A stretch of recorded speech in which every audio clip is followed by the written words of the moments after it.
I slowly opened my eyes to find myself in an unfamiliar room. With no recollection of how I got there. The walls were a dull gray. And the air was thick with the smell of saltwater and dampness. A faint hum of machinery echoed through the space, making my head throb. I tried to sit up. But a wave of dizziness washed over me, forcing me back onto the narrow bed. As I waited for the room to stop spinning, I took stock of my surroundings. A small desk in the corner held a single, flickering candle, casting eerie shadows on the walls. A door, made of solid steel, loomed at the far end of the room, with a small window high above it. Panic set in as I scrambled to remember how I ended up here.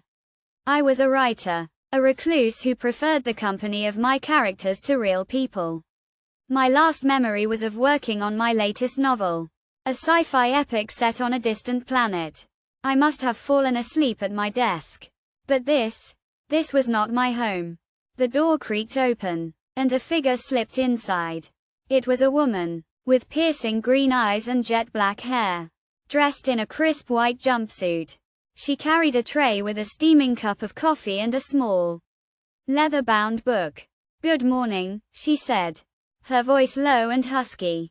"My name is Maya. You're a guest on our island." I took the coffee, my hands shaking as I lifted the cup to my lips. The bitter taste was a welcome distraction from the fear that gripped me. Maya sat down beside me, opening the book to reveal pages filled with handwritten notes. "You're a writer, I see," she said, her eyes scanning the pages. "We've been expecting you." I felt a chill run down my spine as I realized that I was trapped. And this woman was my only hope for escape. Over the next few days, Maya became my only friend on the island. She would visit me every morning, bringing me food and news of the outside world. I learned that the island was a research facility, home to a team of scientists working on a top-secret project. Maya was one of them, a brilliant engineer with a passion for literature. As we talked, I found myself opening up to her, sharing my fears and dreams. She listened with a kindness and empathy that I had never experienced before. But as the days passed, I began to suspect that something was wrong. The island was surrounded by a high wall, topped with barbed wire and guard towers. The scientists were tight-lipped about their work, and the few times I saw them, they seemed nervous and on edge.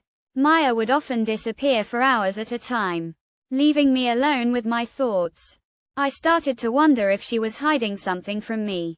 One night, I decided to investigate. I snuck out of my room, making my way through the deserted corridors to the heart of the facility. The hum of machinery grew louder, and I could feel the air vibrating with energy. I stumbled upon a large chamber, filled with rows of computers and strange equipment. In the center of the room, a massive machine pulsed with an otherworldly power. Maya stood beside it, her eyes fixed on a console as she worked feverishly to input a code. Suddenly, the machine emitted a blinding flash of light, and the room erupted into chaos. Alarms blared, and the air was filled with the acrid smell of burning wires. Maya grabbed my arm, pulling me toward the door. "We have to get out of here now," she shouted above the din. We sprinted through the corridors, the sounds of gunfire and screams growing louder with every step. We burst through the door, emerging into the cool night air. The island was ablaze, flames licking at the walls as the facility self-destructed. We ran, our feet pounding the sand as we fled the inferno. The ocean loomed ahead, a dark and unforgiving expanse. Maya pulled me to a stop, turning to face me. "I'm sorry," she said, her eyes shining with tears. "I didn't mean for it to end like this." I realized, in that moment, that she had been working to sabotage the project all along. She had risked everything to stop the scientists from unleashing a deadly technology on the world. As the island burned behind us, we waded into the ocean, the water closing over our heads like a shroud. We swam, our bodies numb with exhaustion, until we reached a small boat bobbing on the waves. Maya pulled me aboard, and we collapsed onto the deck, our lungs burning. As we drifted away from the island, I turned to her, my voice barely above a whisper. Why did you do it? I asked. Maya smiled, her eyes sparkling with tears. For you, she said. For our friendship. And for the world. In that moment, I knew that I had found a true friend. One who would stand by me no matter the cost as the sun rose over the horizon, casting a golden glow over the ocean. I felt a sense of redemption wash over me. I had been caught in a deadly conspiracy.